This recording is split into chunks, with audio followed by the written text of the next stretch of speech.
So my congratulations to the folks in Hawthorne. That flew really well, very crisp.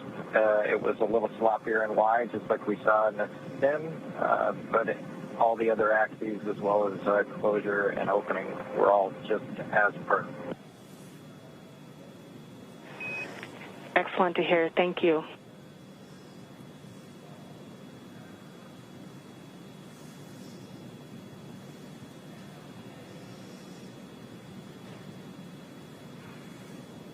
That kind of gives you an indication of sort of how the design process works. You know, Bob and Doug have had lots of opportunities to test this out and sim it and give their feedback. And pretty cool to hear that their sim experience was very similar to what they saw actually on orbit. Just, I think you said 170 meters away from station right now? Yeah, we're just 176, and I imagine as a spacecraft designer, that's exactly what you want to hear. Is the way that I trained you in it here on the ground is exactly how it performed once you're there for the real thing. So the second manual piloting test in the books, Bob and Doug putting Dragon through its paces. Now we're time to put it all to where we get to our endpoint. We're ready to get Dragon docked to the International Space Station. Dragon SpaceX on Big Loop. The ground will be resuming approach shortly. We do plan to hold briefly at waypoint 2, so reminder that crew visors down are not required until the ground is preparing to command the final approach. Next Dragon recap, we'll hold at waypoint 2 for a pause, and then we'll get our visors then once you command. We copy.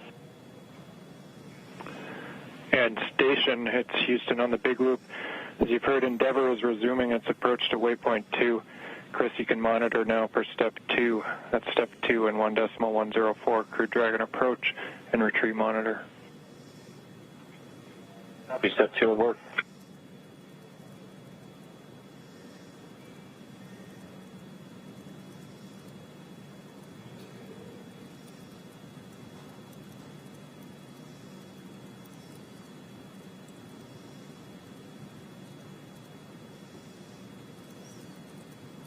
Pretty cool view of the International Space Station from Dragon.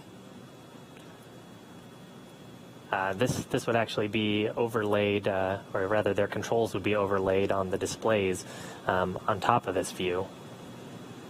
And we got to see some pretty cool views from behind. Actually, there's a view right there. You can see the station on their displays. Visors up, Doug in the left seat, Bob in the right seat.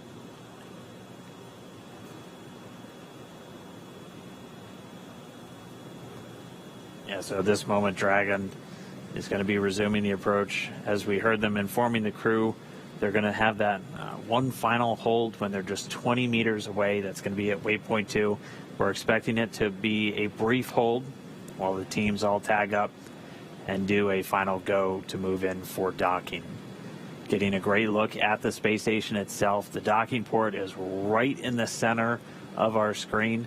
You can see another spacecraft currently docked to the space station, the Japanese HTV spacecraft currently docked to the Earth-facing port, one of those common berthing mechanisms also on Node 2. So Dragon will be the second vehicle to be docked to the Harmony module once it makes its final approach.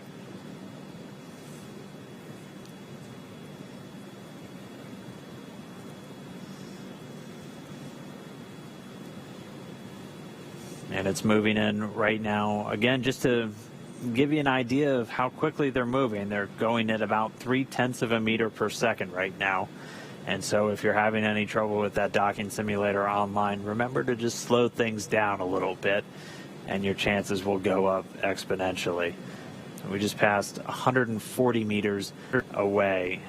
We'll get our live video comm back with the space station momentarily. As soon as we do, we'll bring you back up there. But for now, Bob and Doug continuing to fly in. They're just 135 meters away. Station on the Big Loop in step 2. Review of steps 3 and 4 is complete. Crew is on the International Space Station is ready for docking.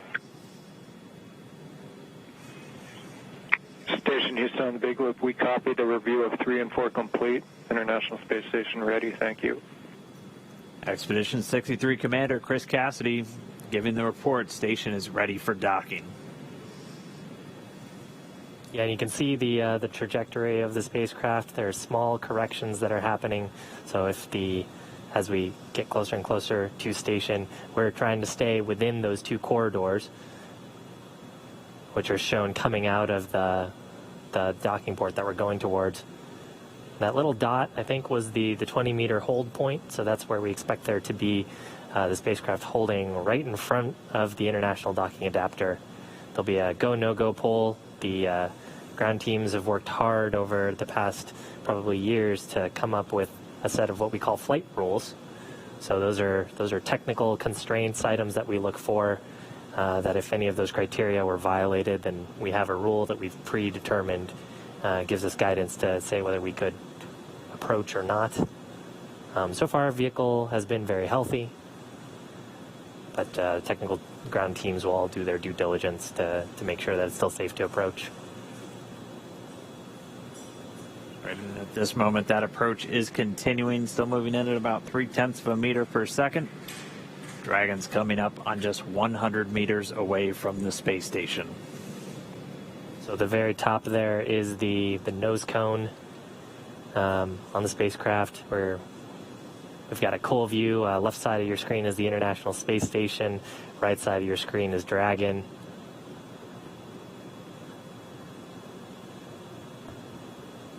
We're inside 100 meters, continuing to close.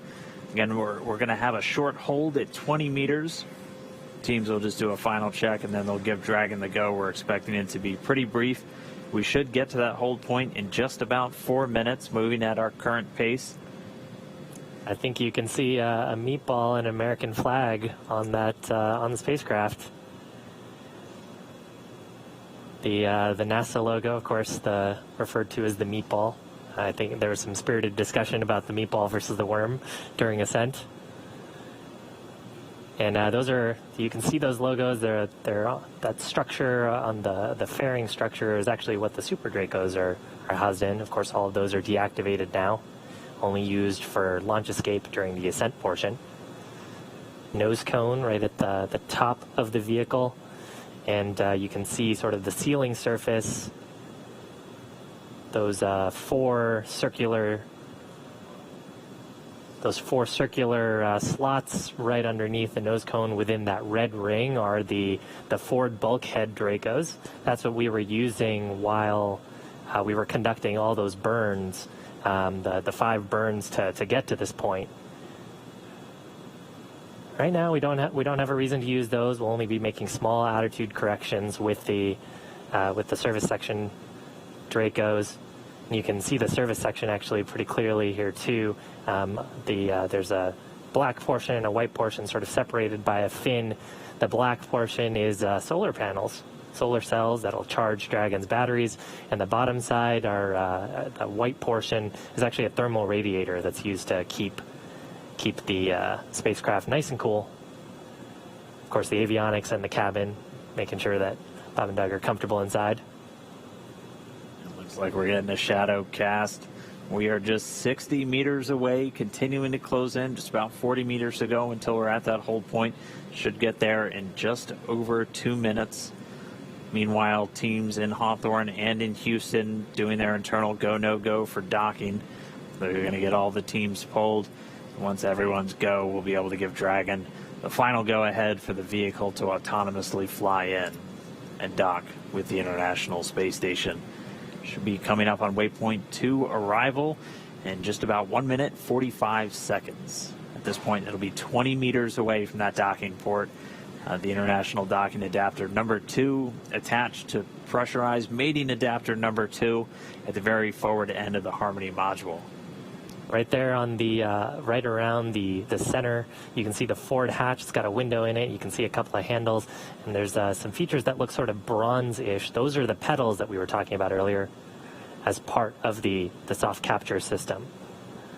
So pretty wild too to see. We're so close that we're getting shadows from the station on Dragon. Wow. And we're getting these views of Dragon's approach from two cameras that are right next to that docking adapter. And the movement's a little jarring at times. These cameras are being commanded by a person at the Cronus console in Mission Control Houston, and they send some very basic function commands to the camera, which it then executes automatically. And so they're continuing to follow Dragon in, so we do thank them for their diligence to give us these views of this historic moment as we are just less than 30 meters away from docking. Right above the NASA meatball logo, you can see three of the service section Draco thrusters. That's right, 12 in all. So 4 of those clusters spread around the vehicle, used for a lot of the attitude control and any small translational maneuvers like we just watched Bob and Doug execute with their second manual flight test. Yeah, and actually oriented in a way, too, where if you were to lose some of those thrusters, you still have redundancy and control in those axes. That's part of the reason why they're sort of at the angles that they are. All right, so we should be getting to waypoint 2 right now.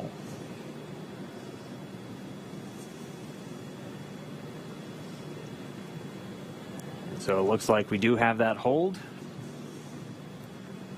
Dragon SpaceX on Big Loop. The ground is go for approach 2. We will be enabling the resume shortly. As a reminder, ensure your visors are closed prior to Dragon's departure from the waypoint. And once Dragon is inside, the crew hands-off point, retreat, and breakout are not permitted. And for your awareness, we have sunset in a little less than 8.5 minutes.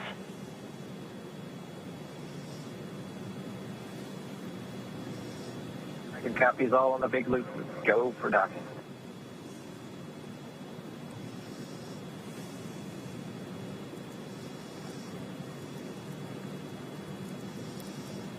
So Doug on spacecraft confirming their go for docking.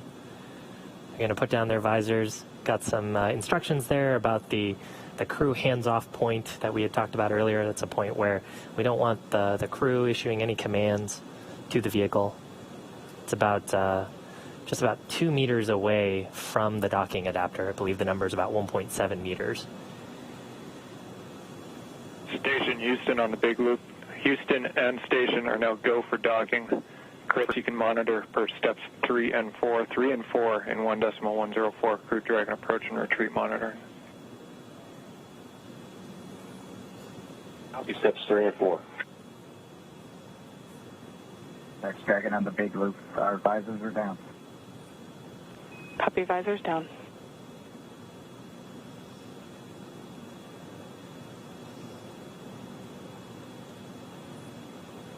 With the crew confirming their visors down, we should see the final approach resume. Station Dragon on the Big Loop. We are inbound from approach 2. Copy, inbound. Station copy. And we're going to be racing that sunset. The approach has resumed. Dragon closing in. We're inside 20 meters. And yeah, that crew hands-off point should come up in about 3 minutes or so. Right before we get that final docking, it comes about 20 seconds prior. We're just about 2 meters away from the station still. And that's just the crew not issuing any abort commands. At that point, it would be too late. And so any aborts would be executed automatically by Dragon itself.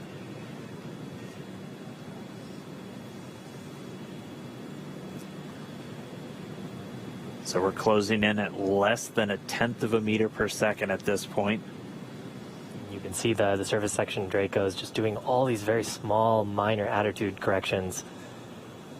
Really, the autonomous docking system at work, making sure that the vestibule and the soft capture system is lined up with IDA2.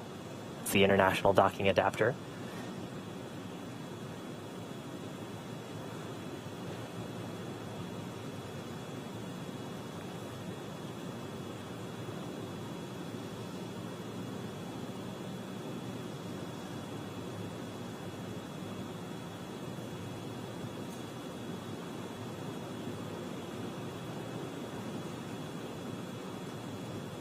You can see much more clearly there the hinge mechanism for the nose cone. Those four black circles are the forward bulkhead Dracos, not to be used at this time. And then, of course, the pedals of the soft capture system. Wow.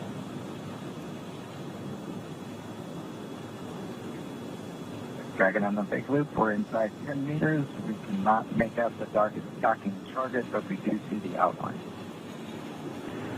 We copy and concur, 10 meters.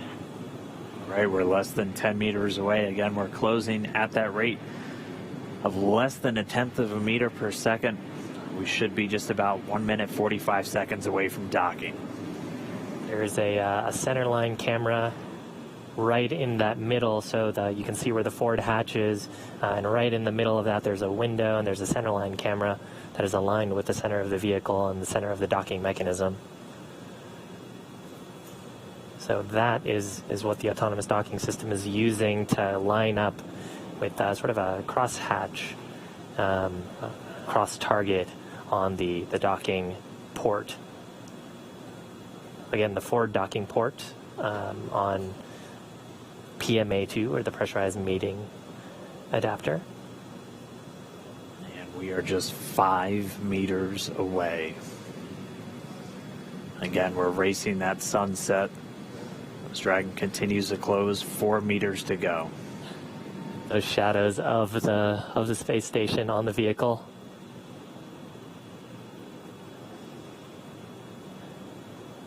Yeah, you can actually see the centerline camera pretty clearly there, sort of with the contrast of the sun right now.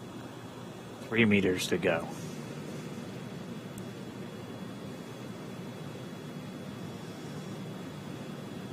Two meters. We are inside the hands-off point, the chop, the crew hands-off point. 1 meter to go.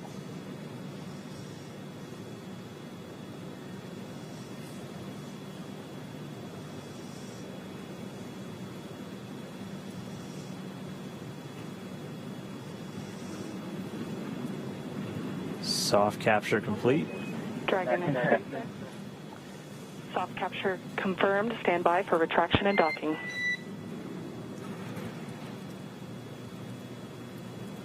Standby. And we just heard it, soft capture. We have docking, that coming at 7:16 a.m. Pacific time, with the station and Dragon flying 262 statute miles right over the border between northern China and Mongolia. You saw a little bit of motion there of Dragon. It was that relative motion that the soft capture system is damping out. Once that motion is clear, then the soft capture system will be retracted, and Dragon will go for hard capture.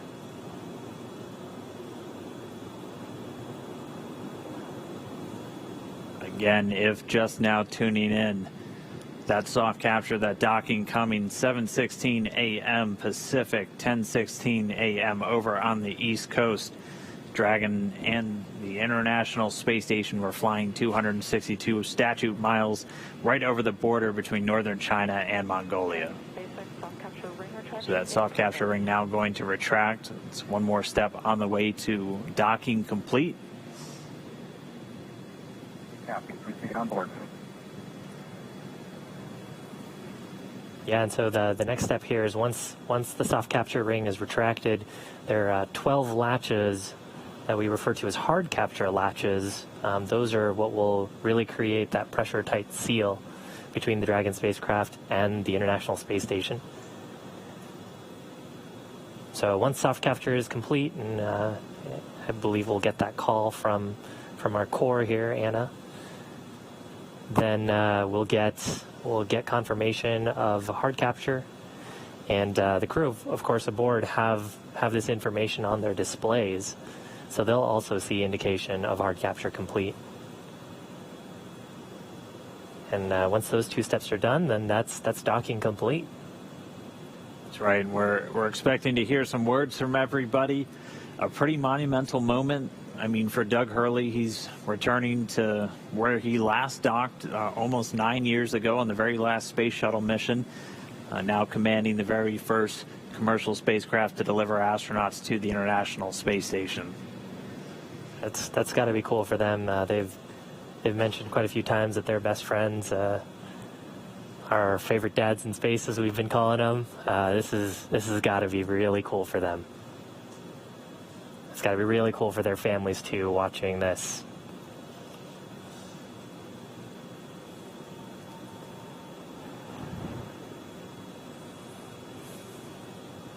It looks like we have another quick handover. We'll get that video back shortly. We're about 75% complete already with that retraction.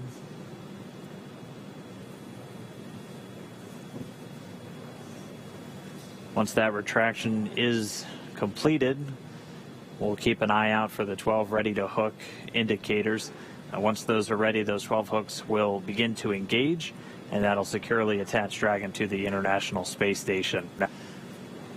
Yeah, so right now the vehicle confirming that the soft capture system is deployed correctly and is fully retracted. And then once the soft capture system is fully retracted, that'll set up the vehicle to put in the hard capture pins. There's 12 of those around the docking ring, and that's what creates that airtight seal between the Dragon spacecraft and the International Space Station. The volume between, which we refer to as the vestibule, is currently not pressurized. Of course, it was just exposed to the vacuum of space until literally minutes ago, about 4 minutes ago. So just waiting for the vehicle to get that. Dragon SpaceX, ring retraction complete. Docking sequence is holding for MCS reconfiguration. All right, so we see those ready to hook indicators are lighting up green. So we should be just about to step into those 12 hooks beginning to engage to get that secure mate between Dragon and the International Docking Adapter on the space station. Wow, right now those two vehicles are flying together. They are attached to each other.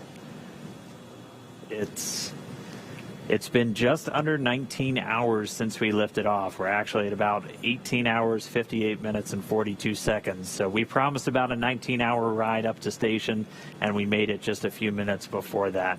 They were able to dock a few minutes ahead of schedule. We were tracking them to still take about another 10 minutes, but able to step through all of their burns about 16 minutes ahead of schedule and get us to where we are now.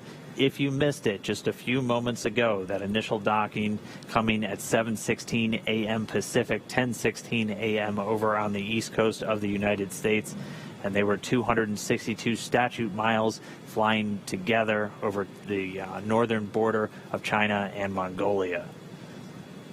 So really exciting. We're just waiting for this docking complete to be confirmed. We're expecting to hear some words, obviously, from the crew on board and all the excited teams down here. We're just waiting for this moment. And then it's time to start getting Dragon integrated into the station. There will be an umbilical that will get mated, and that'll allow Dragon to flow data and power into the station systems, and then it'll be over to the crew. Endeavour and station at Houston on the big loop. MCS is configured. We're proceeding with hook driving. All right, and they did a quick, so the motion control system onboard station now back under those control moment gyros, so handed over from the Russian thrusters, and Dragon now given the go to drive those hooks. We have to do that changeover of attitude control before we drive those hooks, as the Russian thrusters a little bit more dynamic in their control of attitude, and if you had a thruster firing while you were starting to drive those hooks, that could miss a line. So going over to the smoother control moment gyros on the U.S. side, now controlling the attitude on board the station, and those hooks, those 12 hooks on Dragon, about to start driving.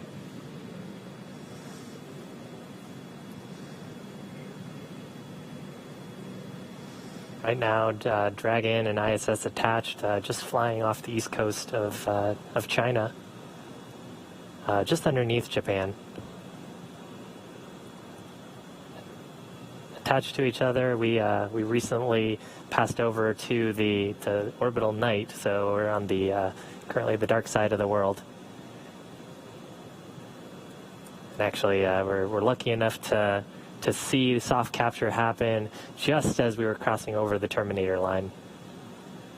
And if you're wondering what you're looking at, this is one of the cameras on the very outboard part of the Japanese experiment module, looking back in towards the very front part of Node 2, where Dragon is currently docked. We are in an orbital nighttime, that's why everything is so dark.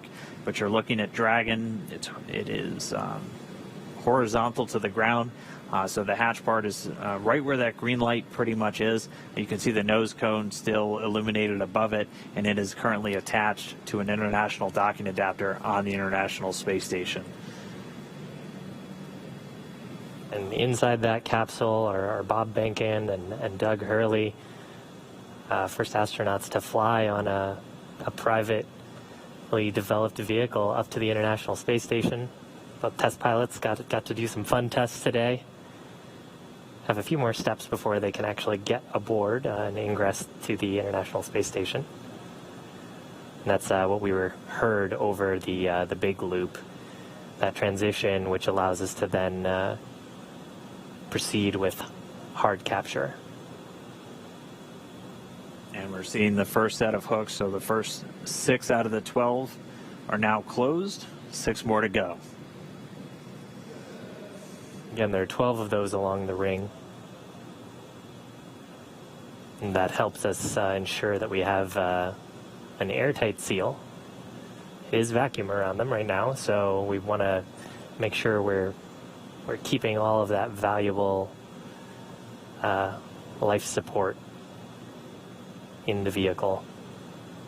Now the combined ISS Dragon vehicle.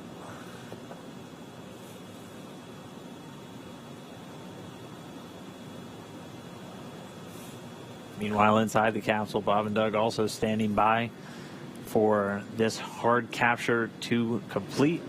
And once we have that docking complete call, they'll be able to start stepping through a number of procedures to get them ready to move into the International Space Station. They'll get the go-ahead to doff or get out of their suits, and then they'll have some activities on the Dragon side to prepare for the hatch opening. Chris Cassidy will mainly be working on the station side to pressurize the vestibule. So as Shiv has talked about, the space between the Dragon capsule and the space station was exposed to vacuum, and even after this tight seal has occurred, we'll still be at vacuum inside. So we'll actually open up a valve to supply air from the station side into that space between the Dragon and station hatchways, and they'll get it up to the same ambient pressure that we'll have inside of Dragon and on the station itself. They'll wait for it to thermally balance out, make sure we don't have any temperature swings as we're bringing it up from vacuum, so probably from a very cold temperature up to about 72 degrees that they have in their cabin temperature on board the station, and then we'll get the hatches open. Dragon SpaceX, hard capture complete. Stand by for docking completion.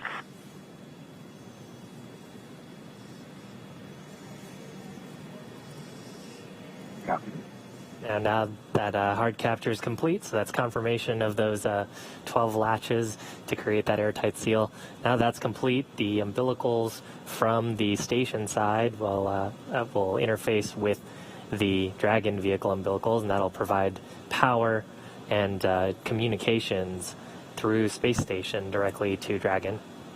Pretty much the whole way up, Dragon's been using a combination of batteries and its solar cells pointed at the sun to make sure that it has enough electrical power for the journey up.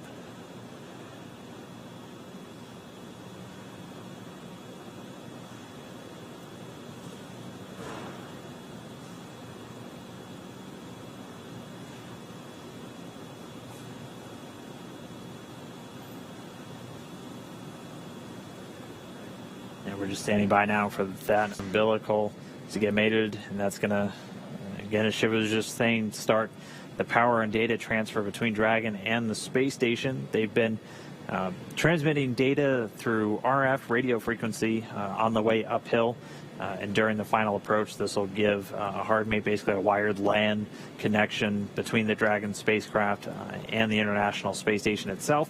and then also being able to draw power from the station systems using those great big solar arrays that are used to generate all of the electricity for systems on board the station.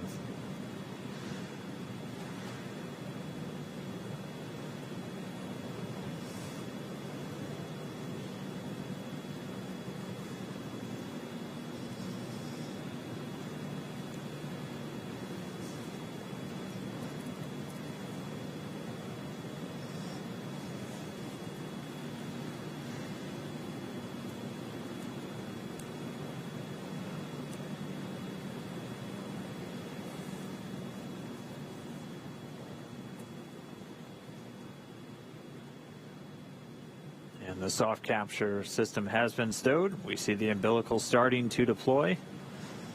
About 40% of the way so far, going pretty quickly. Should just take a couple more seconds until we're all the way connected. And then we should be getting that docking complete call out from the core here in Mission Control, SpaceX and Hawthorne. Standing by.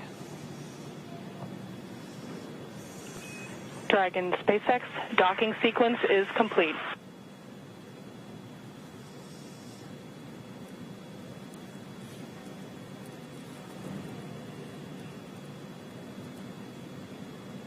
Dragon, we copy docking complete.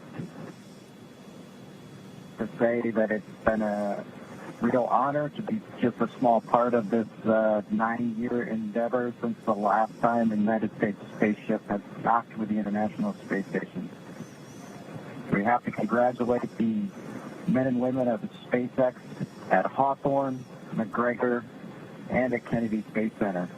Their incredible efforts over the last several years to make this possible cannot go overstated. I'd also like to thank Kathy Leaders and her team of the Commercial Crew Program of NASA. An outstanding job by everyone. Last, I'd like to thank the men and women of the National Aeronautics and Space Agency. This is an incredible time to be at NASA. 3 new vehicles to be flown, continuing mission in low Earth orbit, and then to the moon and Mars. We thank you again and congratulate you.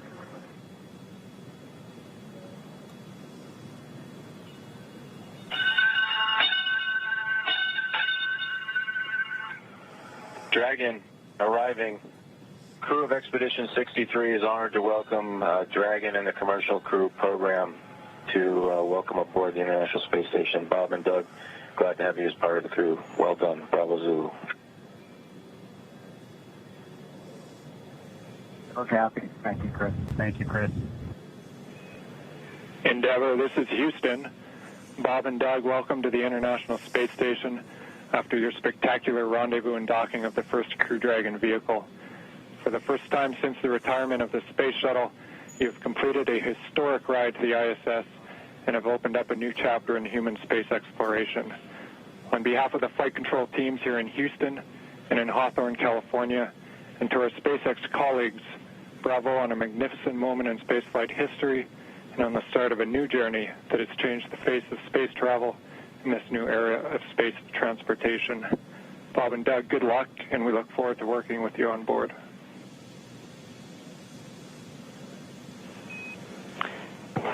Dragon SpaceX, Bob and Doug, we here at SpaceX are honored to have been part of ushering in this new era of human spaceflight. On behalf of the SpaceX and NASA partnership, congratulations on a phenomenal accomplishment and welcome to the International Space Station.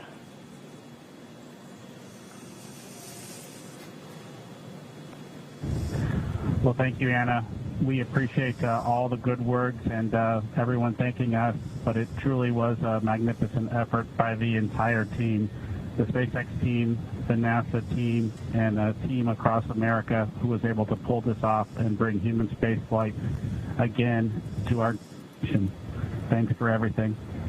Happy to be aboard.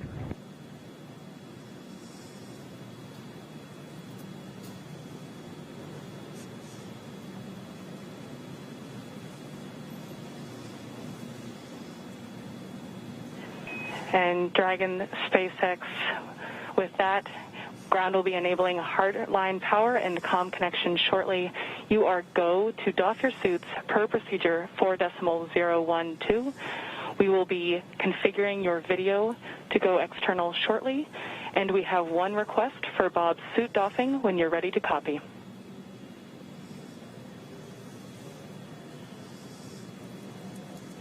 We copy all. Go ahead for Bob's suit. During your approach suit leak check, we noticed Bob's suit pass with a lower PSID than his previous vehicle and O&C checks. We still had plenty of margin to support you in a depress, but in order to rule out potential hardware issues, when Bob is doffing, after he opens his structural zipper, check all 3 bladder zipper heads to see if any are partially closed. It is possible that if the head is backed off slightly, that the white tooth is partially visible or a small gap can be seen between the end of the zipper head and the gasket end. Please report observations.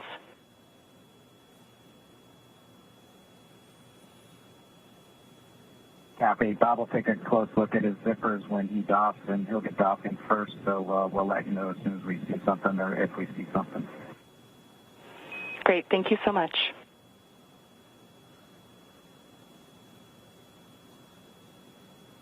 Wow. So now Dragon has completed its docking sequence. There's a number of checks. That was an absolutely historic moment. And in spite of that, the ground team's getting right back to business, talking about the suit performance. Just let us know when the interior cameras are secured. On Dragon to ground, turn the cameras off first before we can get them out of their suits. Absolutely. So spacecraft is now docked. They've got several tasks that they're going to need to be able to do. While we're waiting for those tasks to happen, we're actually going to take a short break. But if, in case you just missed it, the Dragon spacecraft is now docked to the International Space Station, docked at 7:16 a.m. local time. Yep. Bob and Doug are at the space station. Yeah, they're there. It was just under a 19-hour journey from their launch to their docking, so pretty much right on what we were expecting. They got there a little bit early today, which was nice, as they were able to get through all those burns. But they're docked. It's going to be a little while. They have to do that vestibule pressurization, and then they'll have to do some leak checks. Dragon to ground for Bob. I've got both structural zippers on my gloves lowered, and I do see white teeth visible on both sides. It looks like a full white tooth. I'll give you an update once I get to the leg zipper. Copy. White teeth on both sides, and we'll await your next status. So the crew right now just going through some checks of their gloves. They're about to get out of their suits. That'll be the first step for the crew on board Dragon.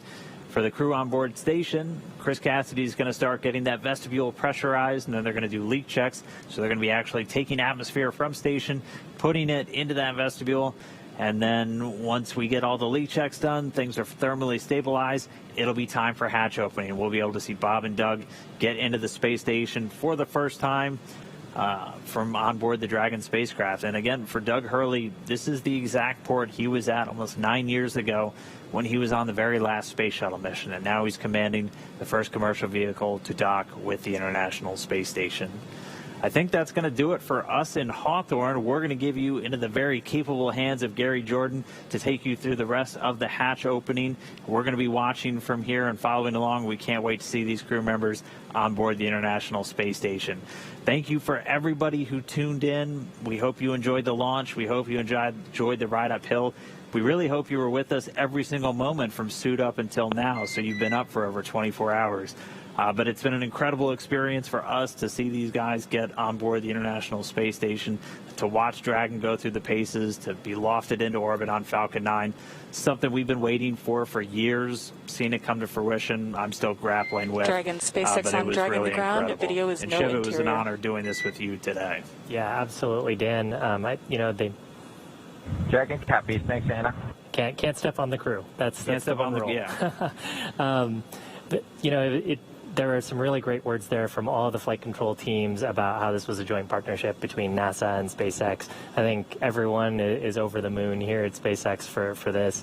Bob and Doug have got to be excited, and now back to business to get the vestibule ready to go and then get them on board the station. So again, thank you for following us. Please continue to watch as Gary takes over for the hatch opening portion, and keep following our social media for more updates on what's happening with hatch open. Over to you, Gary. Thank you, Shiva. Thank you, Dan. What an incredible flight for Bob and Doug, lifting off just yesterday and now in space, attached to the International Space Station. Some kind words all over after docking at 9:16 a.m. Central, and a hard mate just 11 minutes later. We're still not done here. We're going to take you through the pressurization sequence and eventually hatch opening of the International Space Station. SpaceX Dragon on Dragon to ground. Cabin mic check come. And I hear you loud and clear on Dragon to ground. How many? Loud and clear. Excellent. Good comm checks. We still have a lot of work to do here. We're going to pressurize the vestibule and eventually get... And SpaceX Dragon with an update from Bob. It looks like white tooth on the leg zipper as well. We'll take a close look if we can see anything else that might have resulted in that lower leak check pressure. Copy. Really appreciate the report. Thank you. Teams behind me will be configuring the Dragon and the International Space Station to welcome Bob and Doug aboard. First, of course, the International Space Station attitude control moment gyros, really holding the Dragon in place through the hard capture sequence. We'll start enabling those thrusters and pressurizing the vestibule. It'll take about an hour until we're able to get the hatch open. The teams here in Mission Control Houston, Orbit 2, led by Flight Director Zeb Scoville, will be taking us through that process.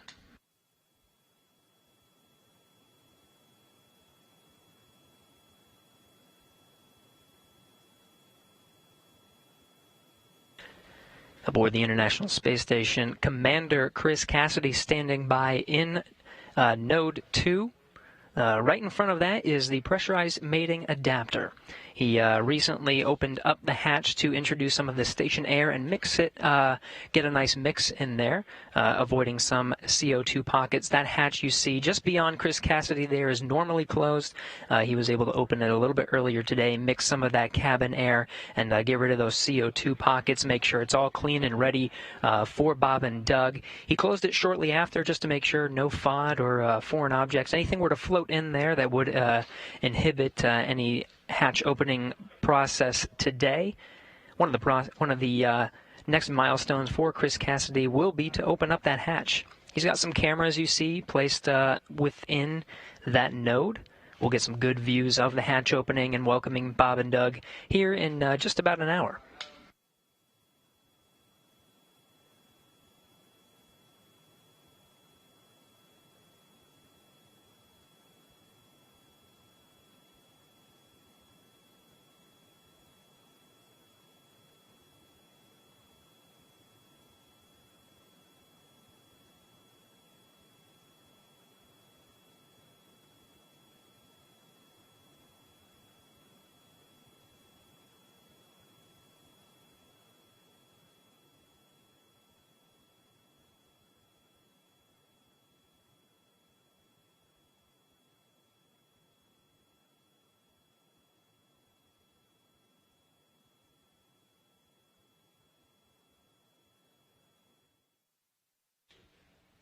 A big moment in history today, May 31st, 2020.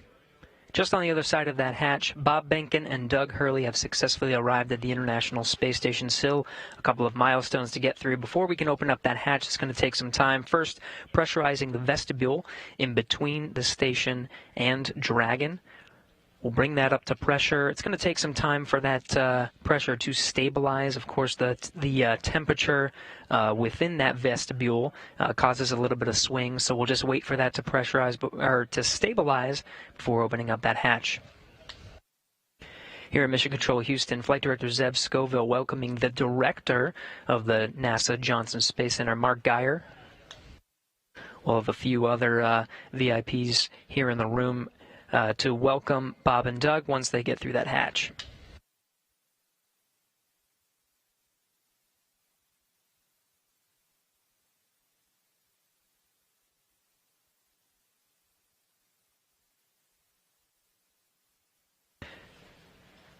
Now again, this repressurization and hatch opening process is going to take some time.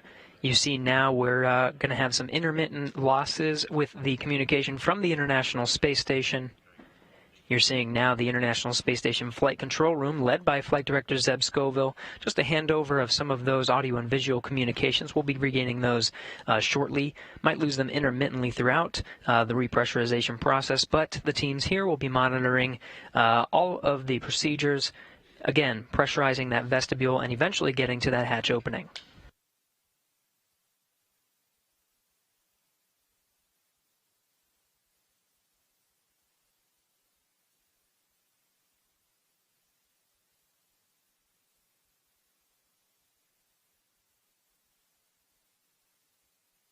From right to left there, seated, you see Flight Director Zeb Scoville. It was he who was leading the teams for both the launch of Bob and Doug over at the Cape. He was leading the teams here in Mission Control Houston. You just saw the Johnson Space Center Director Mark Geyer walk off to the side. Seated next to Zeb Scoville, Joshua Kutrick.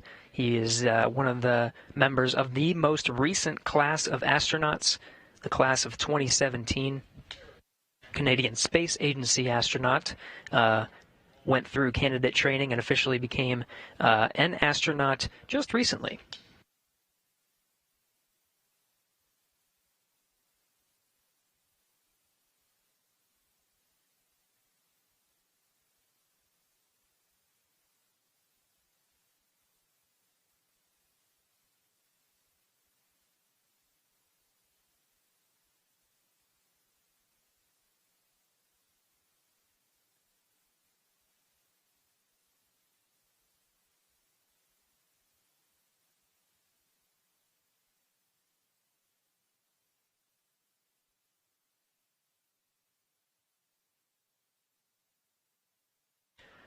Again, a few milestones to get through to that hatch opening. First, the International Space Station attitude control has been successfully switched from control moment gyro only control, enabling some of the thrusters on the International Space Station. We also just received word that Dragon is successfully receiving power. Ground ISS power connection has been established.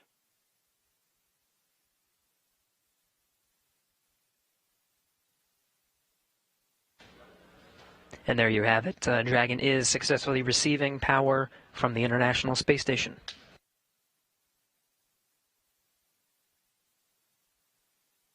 And Dragon copies on Dragon to ground that power has been established. Just let us know when we should make a hardline comm check. We will, Co. Thank you.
For those of you just joining us, you are getting a live look at NASA astronaut Chris Cassidy, commander of the International Space Station, doing some of the prep work to open up the hatch and get ready to welcome Bob Behnken and Doug Hurley aboard the International Space Station. They launched successfully yesterday at 2:22 p.m. Central Time, 3:22 p.m. Eastern, and docked successfully with a contact and capture just a little bit ago at 9:16 a.m. Central Time, 10:16 Eastern.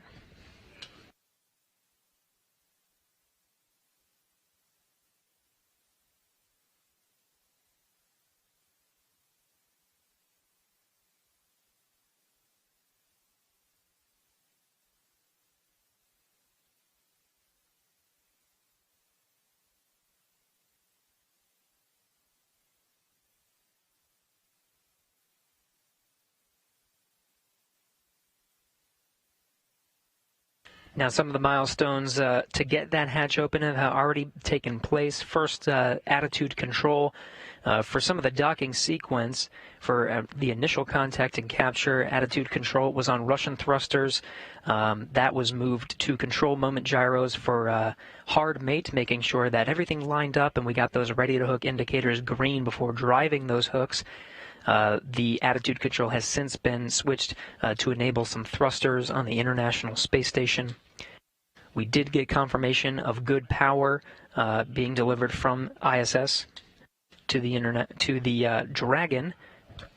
Next will be to test some hard line communication between Dragon and the International Space Station.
Dragon and station. It's Houston calling on the big loop.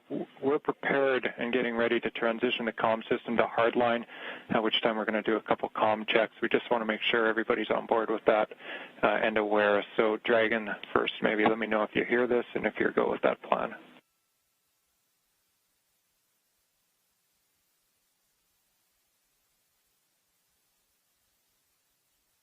Yeah, Houston, Endeavor on the big loop. We had you loud and clear. Houston station copies and concurs. Okay, Endeavor and station, we have it loud and clear on RF right now. We are putting it in work now, so transitioning comm system to hardline, and we'll call you back for voice checks momentarily. Endeavor copies.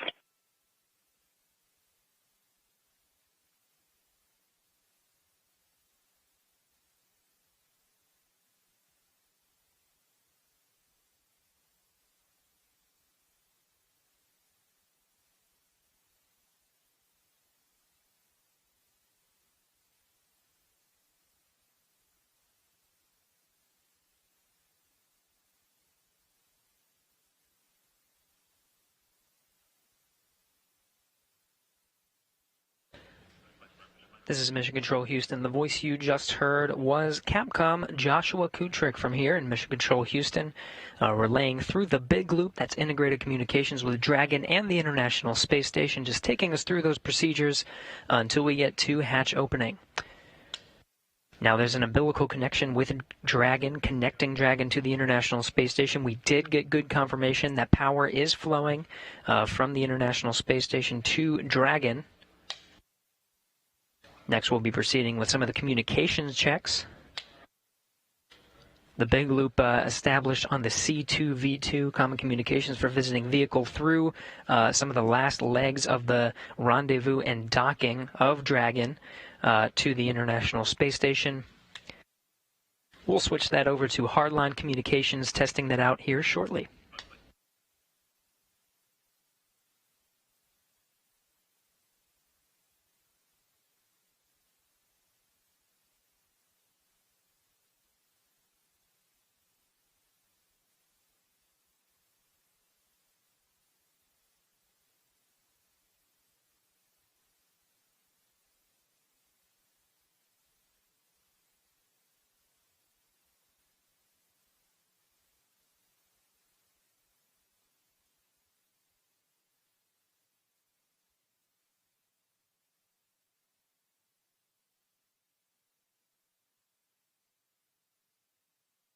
We're going to get some good views of station today. You see Chris Cassidy working inside Node 2. Just on the other side is the hatch. That hatch is separating between the International Space Station and the pressurized mating adapter. One more hatch to go after that. That hatch opens up to the Dragon hatch with Bob Benkin and Doug Hurley on the other side. Just surrounding Chris Cassidy from this view, you can see a series of cameras. We're going to get some great views from Node 2 there on the left, a couple of high-definition cameras. On the right, a 360 VR camera. Part of an initiative to engage viewers and provide views that from the International Space Station that have never been seen before. We'll get to see some of those 360-degree views later after they're configured and stitched on the ground, now being recorded during this historic moment today, May 31st, 2020.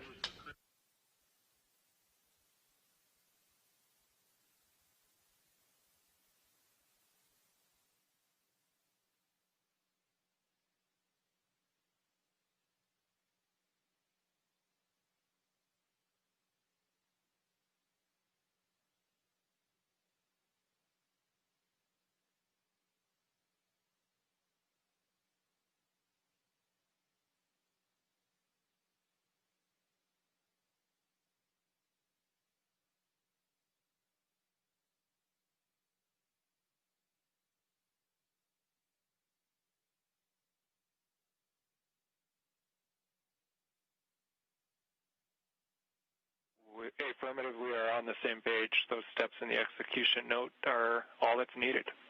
In work.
You're getting a live look at Chris Cassidy aboard the International Space Station. Just in front of him is that 360-degree camera.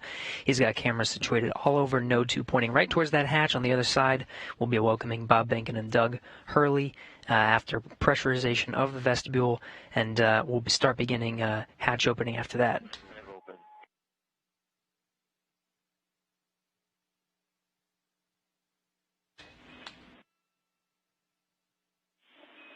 Yeah, we copy MPEV open, Chris.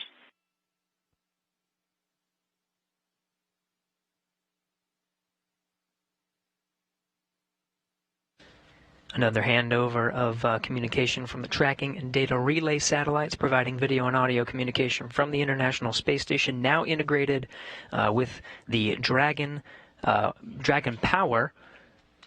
Still looking towards some of those hard-line communication checks. Again, we'll lose communication intermittently as the International Space Station flies 269 statute miles. Station Houston on 2 for Chris. We're go for open on the Node 2 forward hatch.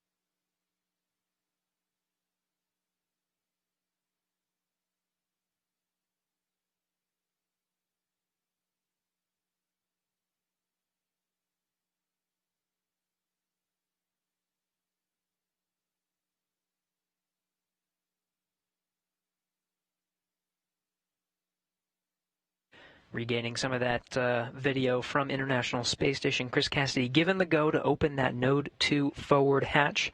Again, he opened it a little bit earlier today to allow some of the station air to mix into the pressurized mating adapter. There it is.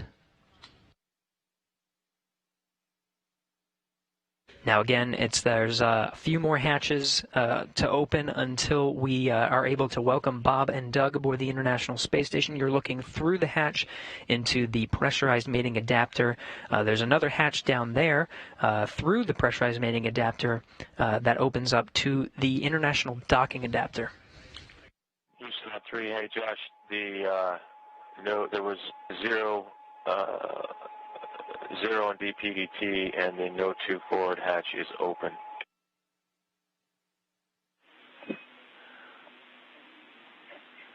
And Chris, we copy Node 2 forward hatch open. We concur your go for the next yellow activity. That's your 1515 activity. It's step 2 in 2.102 Crew Dragon ISS arrival through hatch opening. Basically, you're going to cycle the 8-pass equalization valve. And Dragon SpaceX on Dragon to ground. If desired, reference procedure 4.400 to monitor vestibule pressurization.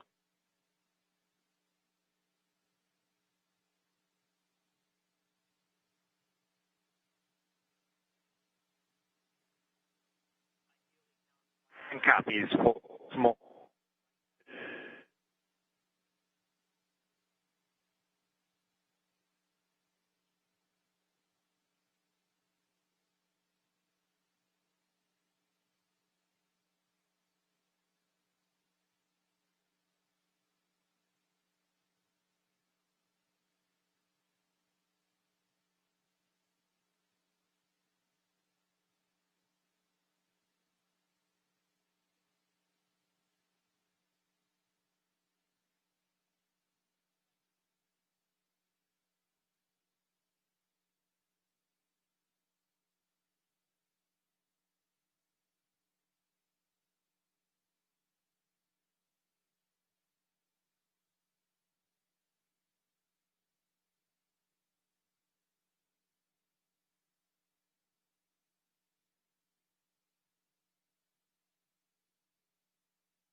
SpaceX Dragon on Dragon to ground. For 4.012, we've completed up to Section 5, and we've got a timer started for 1 hour. Copy. Completed through Section 5, and your suits are drying, and you have started a timer for 1 hour. With that, do we have your permission to come back on board?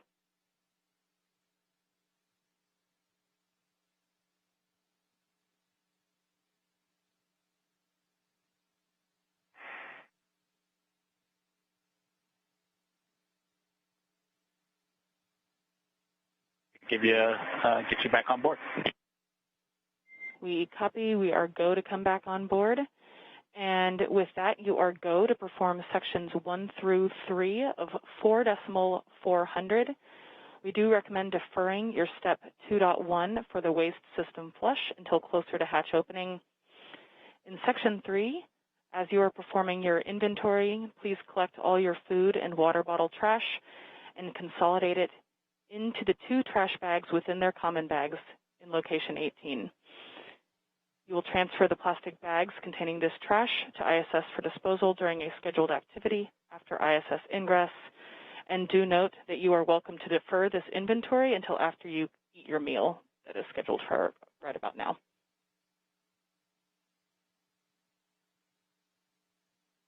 Okay, Anna, if you could give us 5 minutes before you guys come back on board, we do have some clothing config to complete.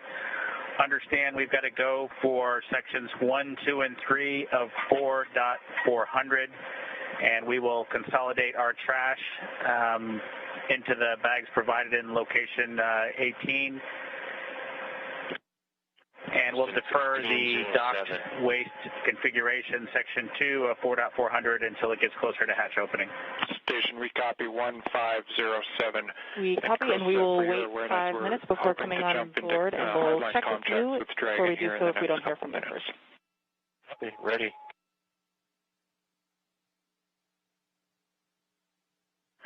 Thanks, Anna.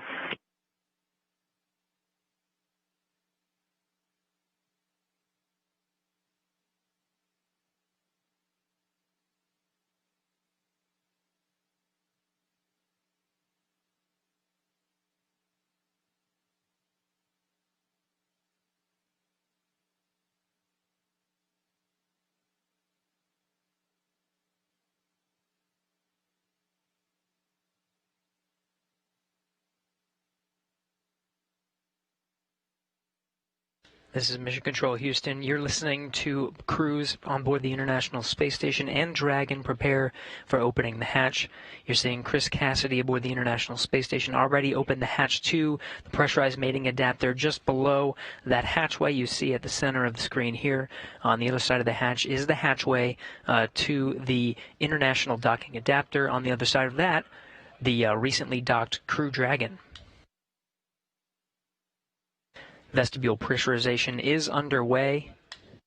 This will equalize the pressure between Dragon and the International Space Station. Once it does come up to pressurization, it will take some time to equalize that pressure because of the temperature difference in the vestibule. Just take some time to stabilize. Dragon, Endeavor, it's Houston. Calling you on hardline now for a voice check. How do you read?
Endeavor, it's Houston calling Space to Ground 2 via hardline now for a voice check. Do you read?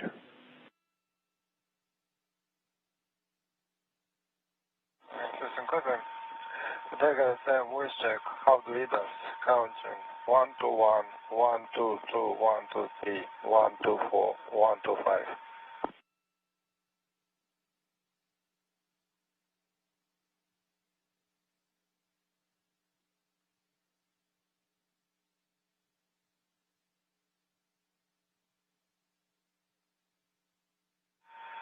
Houston Station, Space to Ground 2.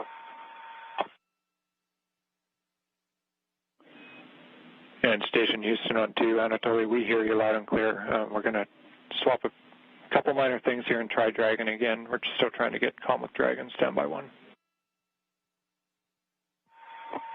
Dragon again. Dragon FM, voice check. How do lead us? Counting 1 to 1, 1 to 2, 1 to 3, 1 to 4, 1 to 5.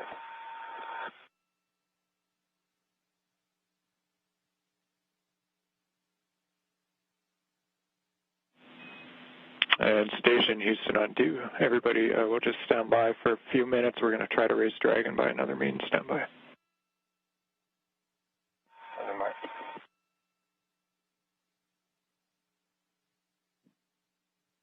And Endeavor, it's Houston calling on Dragon to Ground 1. We're trying to reach you via hardline. Just not sure if you're receiving it or not.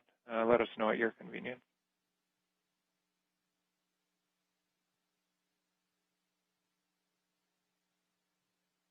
And Houston from Endeavor, we're hearing quite a bit of echo on the other loop that appears to be connected. It's unintelligible, but we do have you loud and clear on the Dragon to Ground. And Endeavor, Houston on Dragon to Ground, thanks for that, very helpful. We'll take a look, and we have you loud and clear on Dragon to Ground as well. So we're gonna continue to work it and try to give you a call back in the next few minutes on hardline.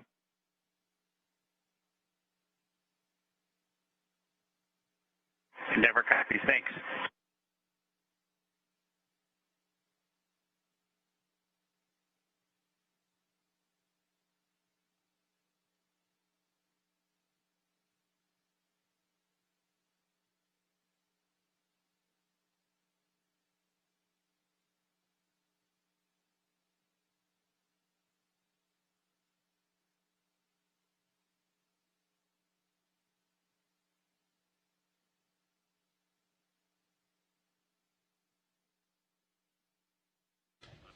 This is Mission Control Houston working through the steps to pressurize the vestibule. We did have confirmation that vestibule pressurization was underway.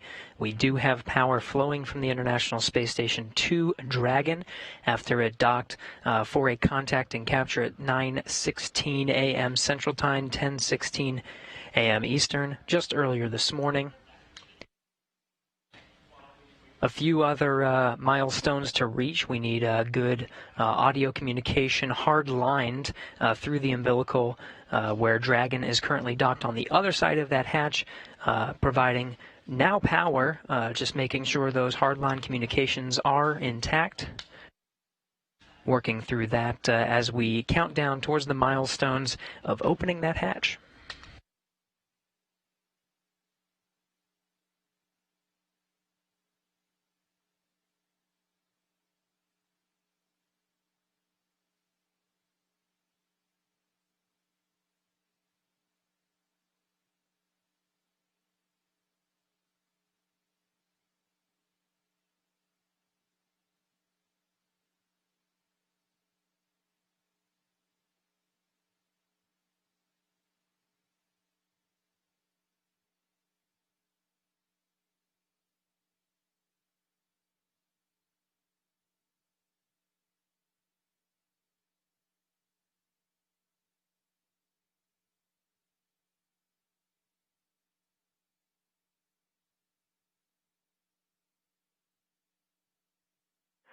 SpaceX Dragon on Dragon to Ground. Go ahead. Yeah, and in section 1 of 4.400, the tablet state of charge are 66 for Doug's and 32 for mine. Copy. 6-6 for Doug, 3-2 for Bob. And do we have your permission to come back on board with video now?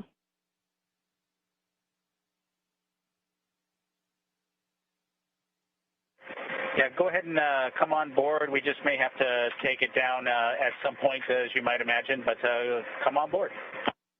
Sounds great. Thanks.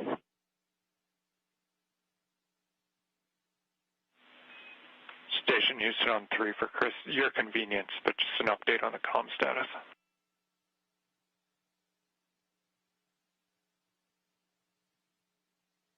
Yes, sir, go ahead. Chris, you've probably been able to tell we've run into some minor issues trying to get hardline established, so we're working that here, and we're going to be reattempting the comm checks as soon as we think we're go. I'll give you a heads up on that. And then regarding stuff, just get aheads. I was going to pass along to do the teardown from steps 3 and 4 in the approach monitoring, but I just saw it go gray, so have you done that already?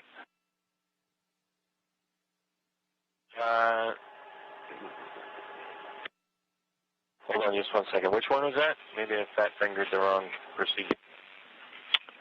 Yeah, no, it's subtle. So it's in the execution note for Dragon approach monitoring. As we were monitoring Dragon earlier in the day, down in the execution note are the teardown steps. I'm here in the cupola right now. I'll take care of it. It's not gray, but momentarily will be. Sounds good. And I'm also hearing on that we have done on the ground steps 1 through 4, so it's just 5 and 6 left for you in that teardown procedure.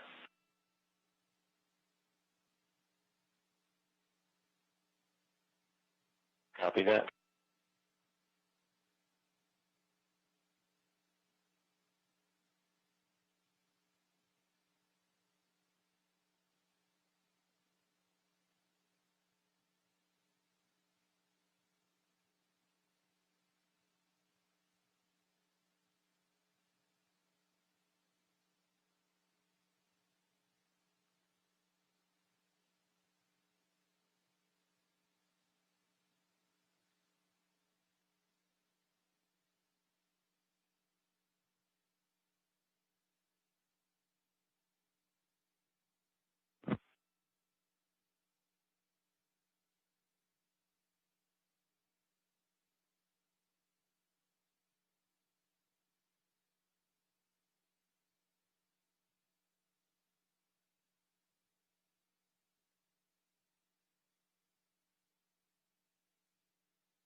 Touchdown 3, steps 5 and 6 are complete in the teardown.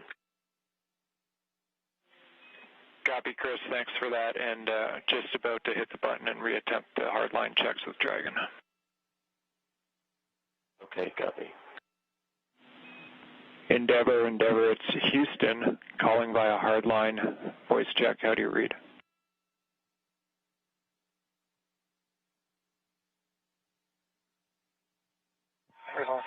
Say again. And station standby, Endeavor. This is a call for Endeavor via hardline voice check. How do you read?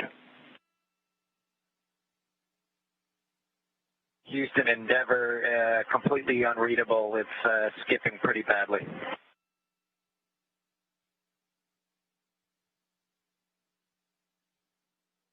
And Endeavor, it's Houston on Dragon to ground. We heard your reply loud and clear. Understand we're still broken. We're working it. Thanks for the patience.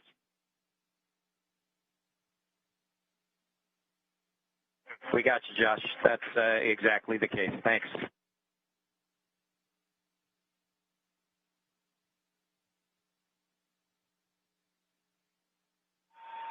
Dragon FM voice check. How do you read me? counting 121, 122, 123, 124, 125.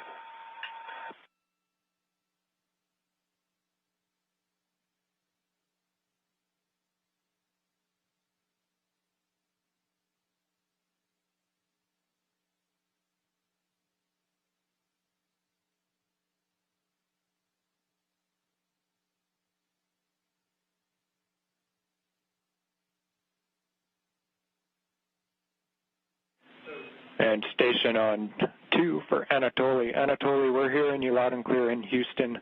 We seem to have an issue still with COM2 Dragon, so we'll just have you stand by. We'll let you know when we're ready to retry. Thanks for your patience. Okay, call me on space to ground 1, please.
SpaceX Dragon on Dragon to ground for a timeline tag up. Go ahead.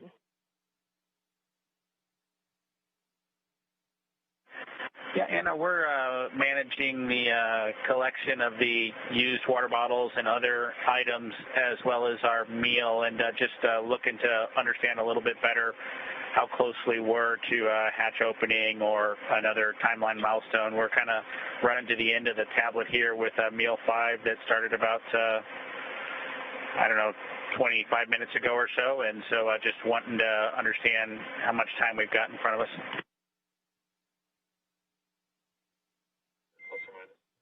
In Dragon SpaceX, we estimate we are about an hour to Dragon hatch opening.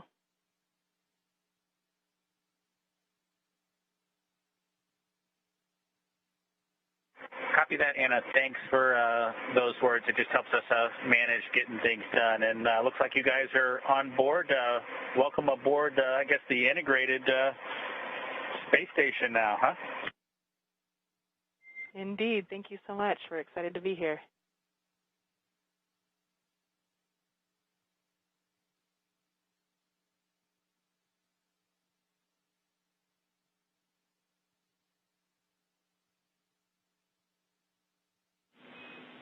Endeavor, Houston calling over hardline for a voice check. How do you read us now?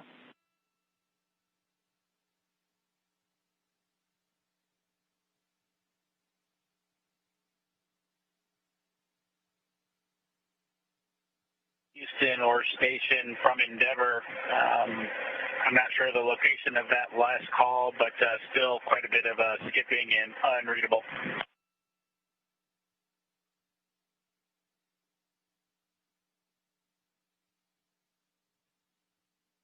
And Endeavor, it's Houston, loud and clear on Dragon to ground. We heard your response, so we're in the same situation. We're hearing you, you're not hearing us. We have one more troubleshooting item that we're going to put in work now, so we'll give that a try and then maybe call it for the day. We'll let you know.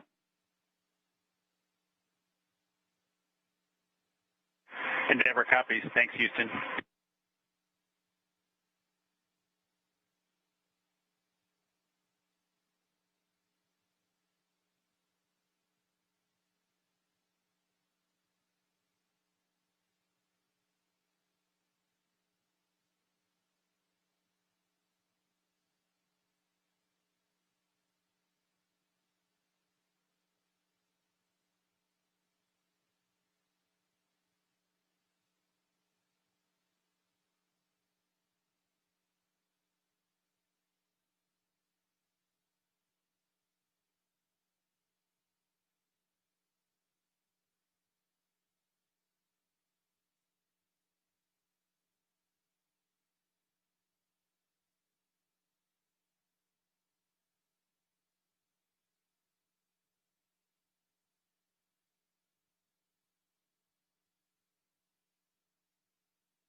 Endeavor, Houston calling via hardline for a final voice check. Do you have us now?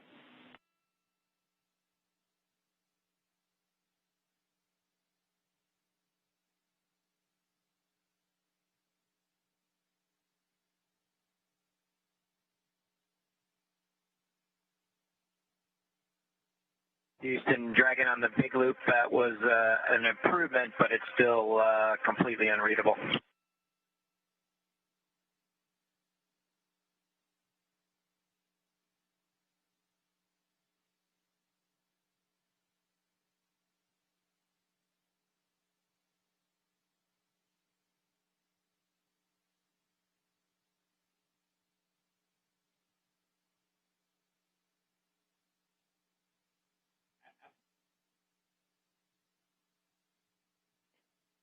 And Endeavour, Houston, on Dragon to Ground 1, we're still hearing you 5x5. Understand it was slightly improved. Were you able to read me at all, or is it unuseful? Yeah, it was a slight improvement, but it's still unintelligible, almost every word. There was maybe one word that you could have sort of figured out, but that was about it. Okay, thank you for the feedback. First time, obviously, and we think we're running into some interference issues, but we'll continue to take a look. We copy, thanks.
This is Mission Control Houston. If you're tuning in to our coverage, you're getting a live look at the International Space Station Flight Control Room. You're hearing a lot of communications from the International Space Station, both from the space station side over space to ground. NASA astronaut Chris Cassidy, International Space Station Commander, setting up for the hatch opening. You can see a series of cameras scattered around, ready to capture the best views of Bob and Doug coming through that hatch. We did get confirmation just shortly that we did have good pressurization of the vestibule. It'll be about 10 minutes to perform a series of leak checks. Again, that pressure needs to stabilize. The thermal conditions make it swing just a little bit, so just waiting for that to stabilize before those leak checks are finalized. That underway within the next 10 minutes. We do have communications settled in the hardline connection between International Space Station and Dragon. You can see from the inside of Dragon now, the crew doffed or took off their suits, just getting a few things packed up before they eventually open up the hatch after that pressurization is equalized between Space Station and Dragon.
Endeavor, it's Houston calling for a voice check over the big loop. We've retransitioned back to RF, so back to RF. How do you hear us?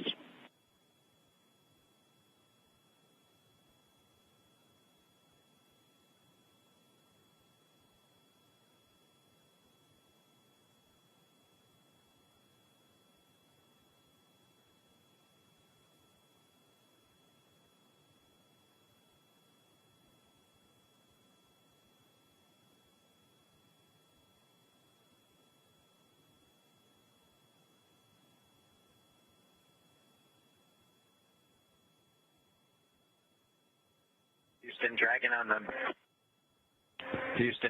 big loop. Was that comm check for us? Yeah, affirmative, Endeavor. It's Houston. We transitioned back to RF because we still had the interference over hardline. So we're back on RF now and just want to make sure we had you.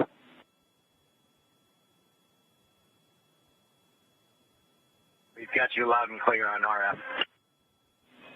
Loud and clear as well. We're just going to leave it here for now. Thank you.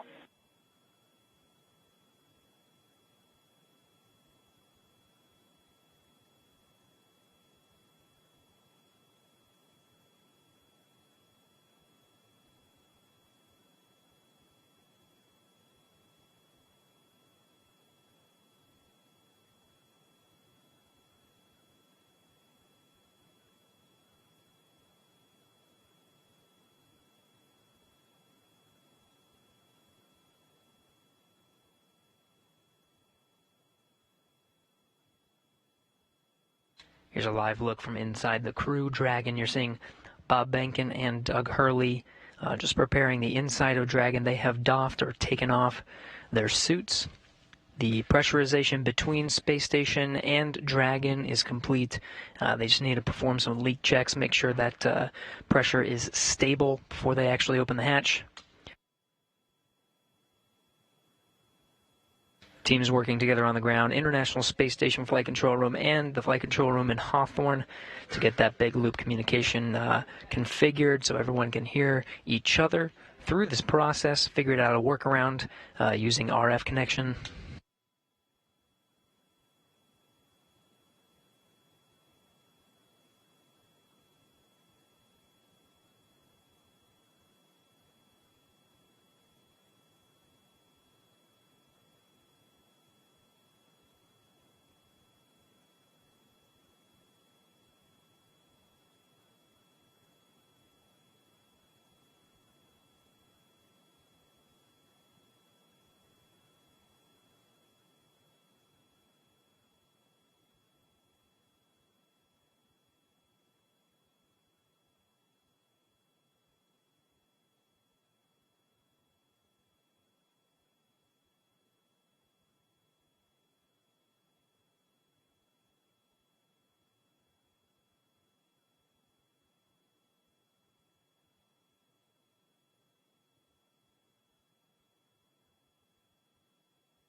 This is Mission Control, Houston. If you're just joining us, you're getting a look inside the Crew Dragon.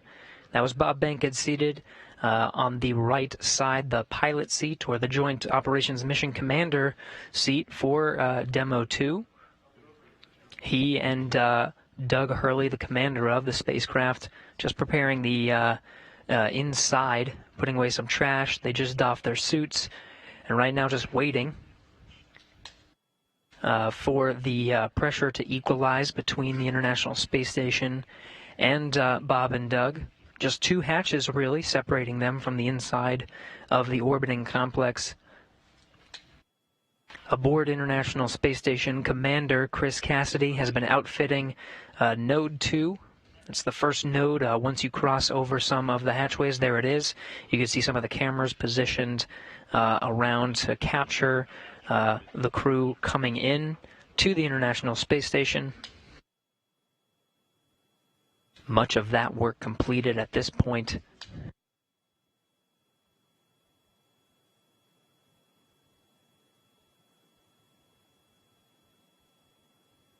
Really, at this point, just waiting for good leak checks between Station and Dragon.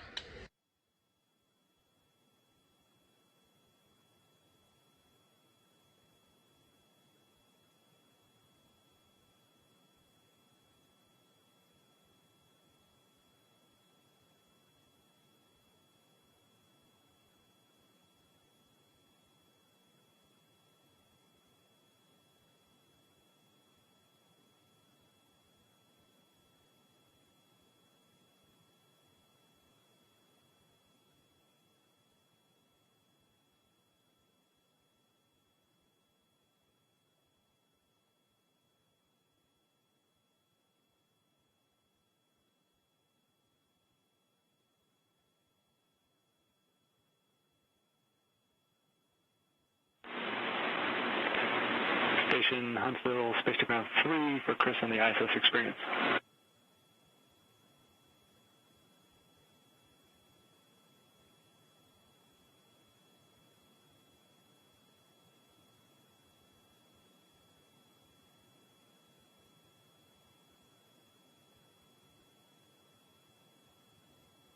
Head on 3.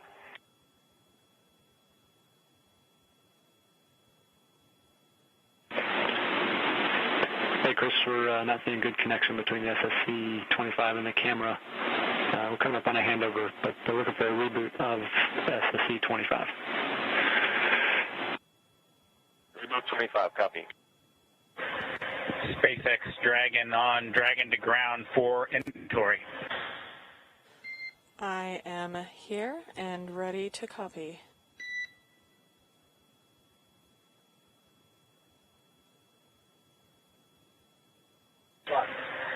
Okay, Anna, we'll start with location 9 from bag 203. Remove 3 water bottles. Copy. 3 bottles removed from bag 203. Good readback. From location 10, we removed bottles from each of bag 207, 208, so 6 water bottles in total. And Dragon SpaceX, you were pretty broken on that call, but I think I copied 3 bottles from each bag 207 and 208. Is that correct?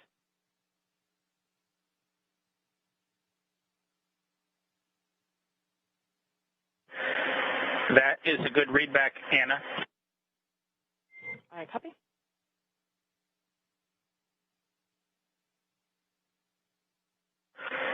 Okay.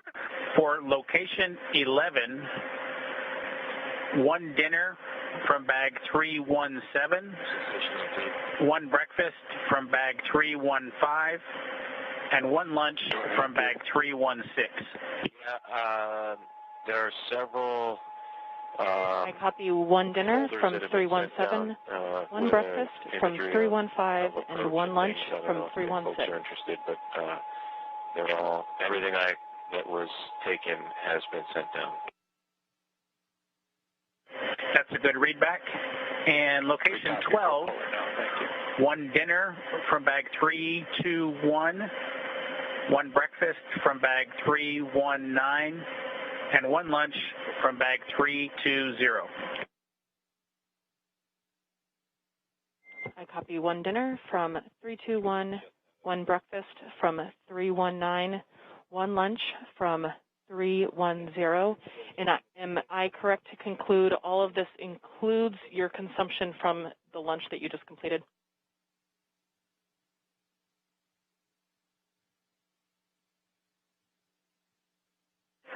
That's correct, Anna. We've finished eating, and the lunch we just completed is a good, complete list of what I've read down to you so far.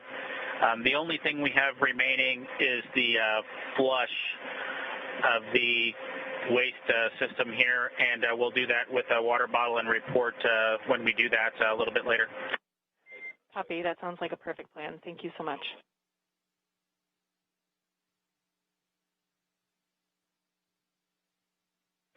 Okay, with that, that's the extent of our inventory. All else is per the packing plan. Copy all else from per the packing plan.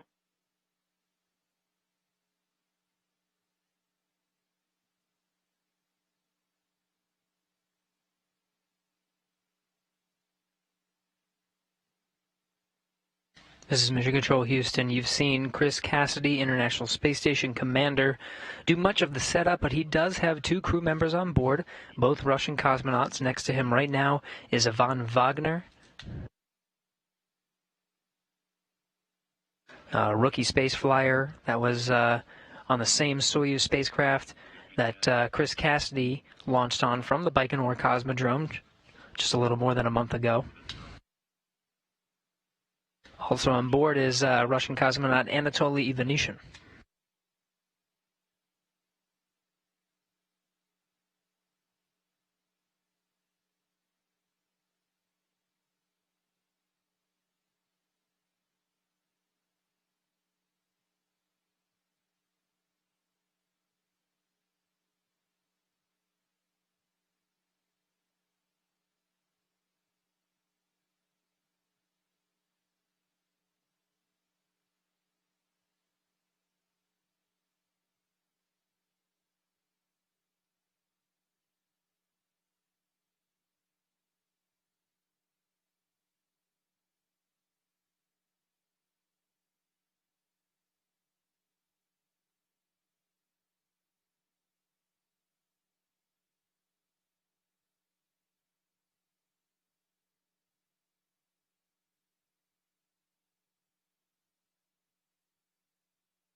This is Mission Control Houston. We are coming up on almost 2 hours since the Crew Dragon made contact and was captured by the at the International Space Station's forward International Docking Adapter. That happened at 9:16 a.m. Central, 10:16 a.m. Eastern. Still working through some of those milestones, equalizing the pressure between Dragon and International Space Station, verifying some of the communications, and of course you see Bob Behnken and Doug Hurley inside, continuing to prepare the inside of their vessel before they make their way inside the orbiting complex.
SpaceX Dragon on Dragon to ground. Mind taking the cameras down for just a few minutes here?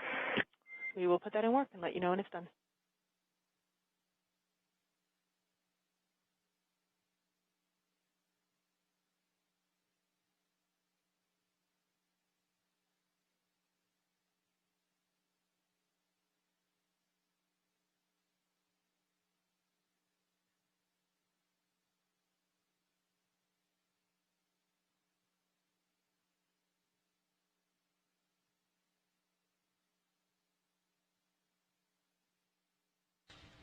This is Mission Control Houston.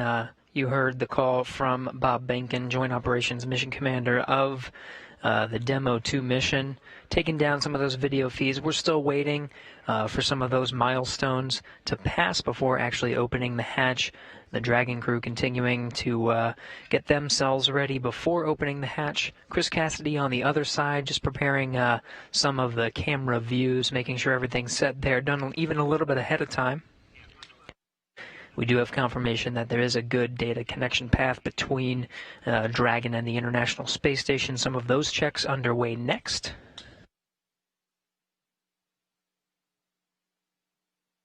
Coming up on 2 hours since docking at 9:16 a.m. Central, 10:16 a.m. Eastern.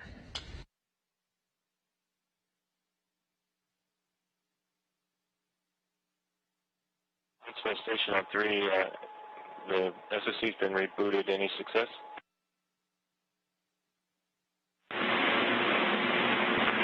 Hey Chris, we see good connection between the SSC and the camera, and we're just performing the calibration now. We'll start recording shortly. Thanks for your help. Yeah, no problem. Happy to help.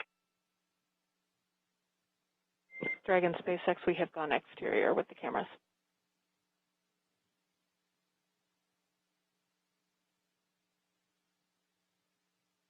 Dragon copies, thanks.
This is Mission Control Houston. Again, you're getting a look at the inside of the International Space Station. That's NASA astronaut Chris Cassidy, commander of Expedition 63. Continuing to get some of those cameras configured for hatch opening. Many milestones already passed after docking at 9:16 a.m. Central, almost 2 hours ago at this point.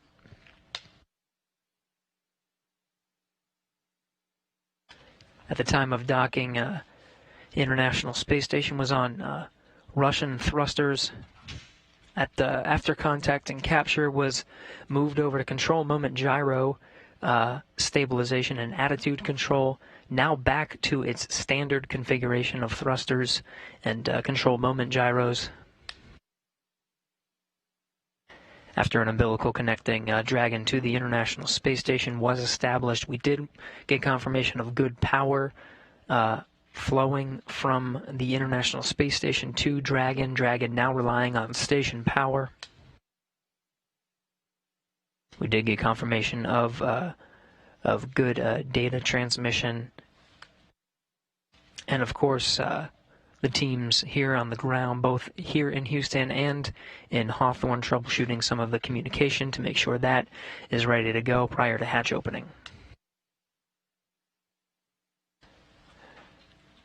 Pressurization between International Space Station and Dragon brought up to the same pressure, 14.7, the same we would find here on Earth.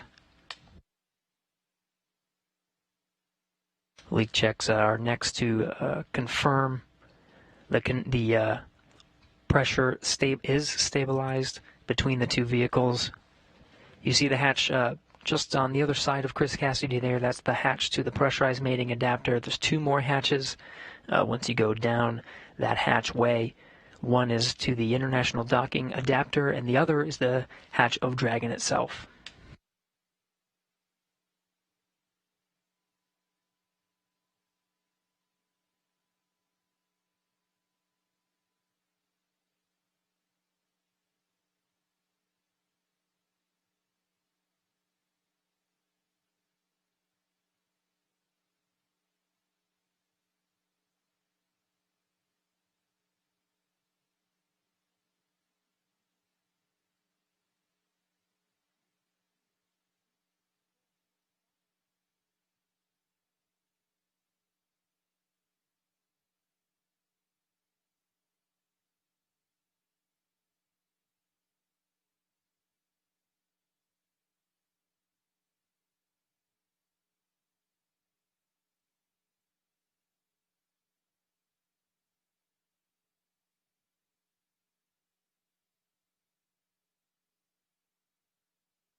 SpaceX Dragon with a couple of questions.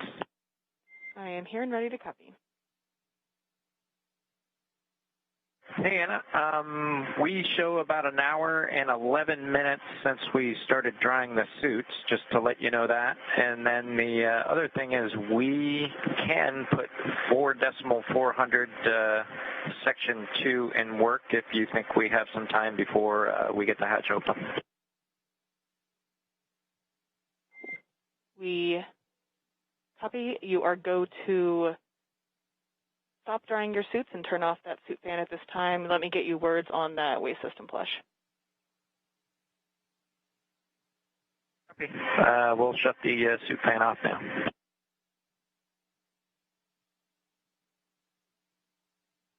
In Dragon SpaceX, we are about a half hour prior to hatch open, so you are go to do that waste system flush if that sounds good to you at this time.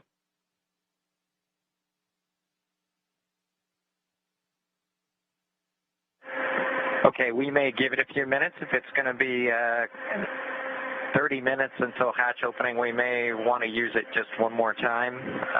So, yeah, we may hold off for another 10 minutes or so. But let us know if anything changes. Otherwise, we'll do it then. Totally reasonable. Sounds like a good plan. Thanks. And Dragon, Houston on Dragon 2 ground. We're still working comm issues. We're going to take down the big loop now. We'll maintain you on Dragon to ground. We'll call you when we have hardline back in place. Stand by 1 second. Chris. Dragon copies, Houston. Thanks.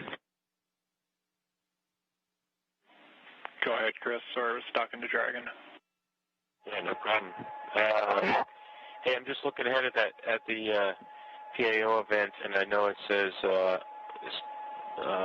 video through the node 2 and space to ground 2 up and down. It would only take me about 1 minute to change back over to the encoder and go do comm the normal way that we do PAO events, if that's something that's preferred. It really is super fast, and I can get you that way in that config real quick if you need it. Later. Copy, Chris. Yeah, copy.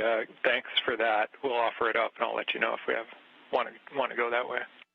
Copy. Obviously not urgent or important, just throwing it out there.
Station Houston on 3 for Chris, comm config. Go ahead. We just wanted to clarify from your last comments. We show it as being in the standard config, whereby you're going to be coming down over the camcorder HD mic, and we'll be going up over space to ground 2, and that's what we're intending. Did you maybe just? We might have missed your intent in your previous remarks. Is that what you had in mind? No, I had, like we do all other PAO events, we talk, we hold the handheld microphone that is going through the clip-on mic transmitter to the clip-on, through the camera, and then the audio comes down through the encoder. That's how we typically do PAO events. So I could go back to that config if you need, super fast, or if you want to do it this way where we're talking on space to ground 2, that's fine too. I don't care. Just throwing it out there because it's different than we normally do PAO events.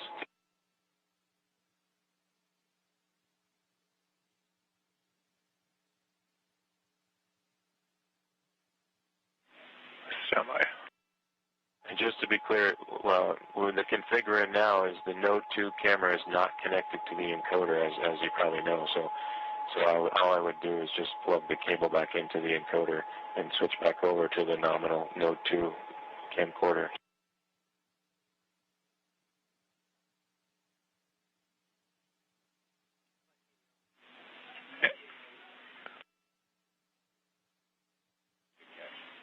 And Chris, that is clear. The camera needs to be plugged into the encoder. So what you're saying is what we need. We don't know where it got swapped up, but the camera should definitely be plugged into the encoder, and audio is coming down via that encoder.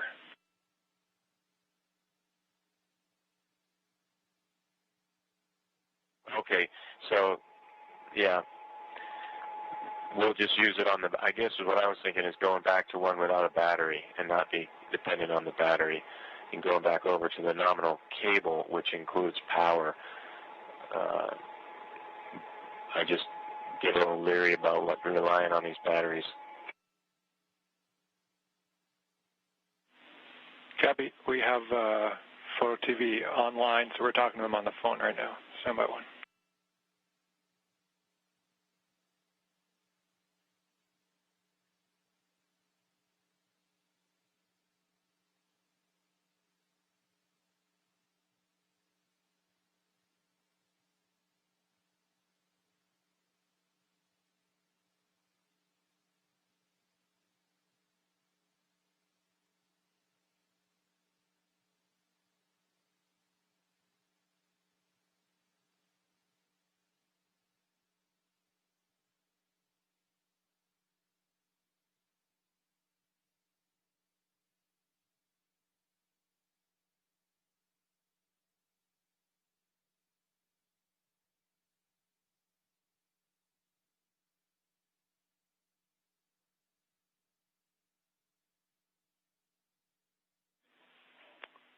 Station Houston on 3 for Chris. Microphone and the free float camera both connected to the encoder. Does that clear it up?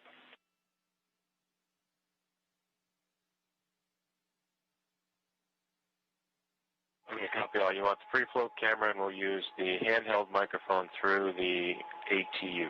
Copy all. No problem. I think I'm not communicating. No pun intended. But I think we're in a good config now, and I won't swap over to the nominal Node 2 camera.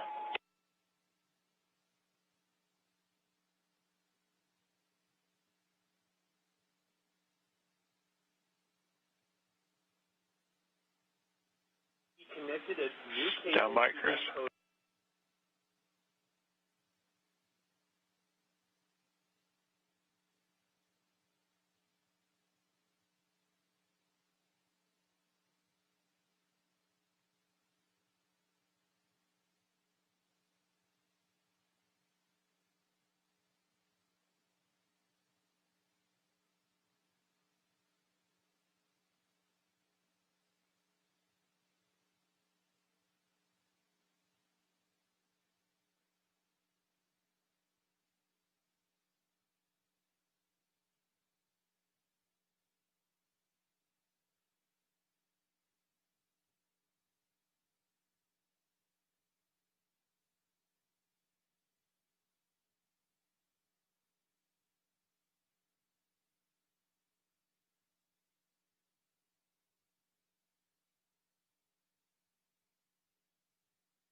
Station Houston 3, Chris. If you're still there, we think we still have it backwards.